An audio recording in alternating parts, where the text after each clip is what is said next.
important health news. All right. Thanks so much, Ernie Friedman. The rules are changing when it comes to organ donation and distribution, and it's sparked a debate right here in Memphis.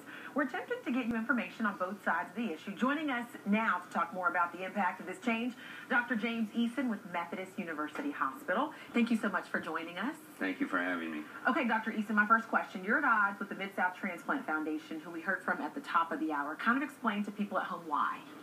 Well, this is a situation where policy is being put over people, and the people that are going to be the big losers are the people in this community, the people we served. In the last 6 years, we've done almost 1,500 transplants at Methodist University of Tennessee.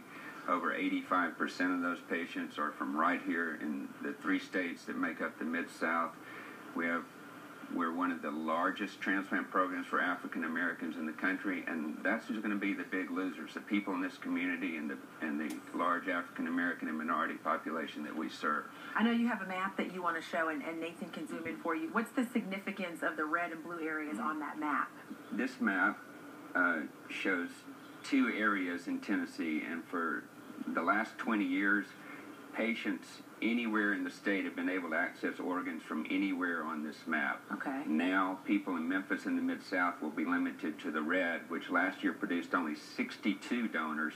We will lose access to the blue, which produced 220 donors. So this is a big loss. We equally shared 282 donors, and now we'll be confined just to the red, and it's a loss for the people in the Mid-South. So this is where policy in national policy has severely disadvantaged our population here in Memphis and the Mid-South. My last question for you real quick before we wrap it up. 47 other states are already doing this, so the other side argues, why not comply with what is the norm in most of America? What's your response to that? So our organ procurement organization here is the 54th out of 58. So they're the 5th smallest organ procurement organization in the country.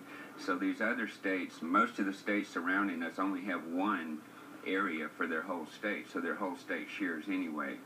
If you look at Alabama, Georgia, Mississippi, South Carolina, Kentucky, they all have one organ procurement organization. So we're the outlier, and the fact that one organization in our state has 75% of the donors and the other one only has 25% means that our people lose. Okay. All right. We're going to keep following this developing story. We appreciate you coming on this morning. Thank you so much. In the next hour, we're going to talk to a transplant recipient and hear his thoughts on the proposed changes that could be helpful or hurtful in saving lives. Joey, we're going to toss it over to you now, though.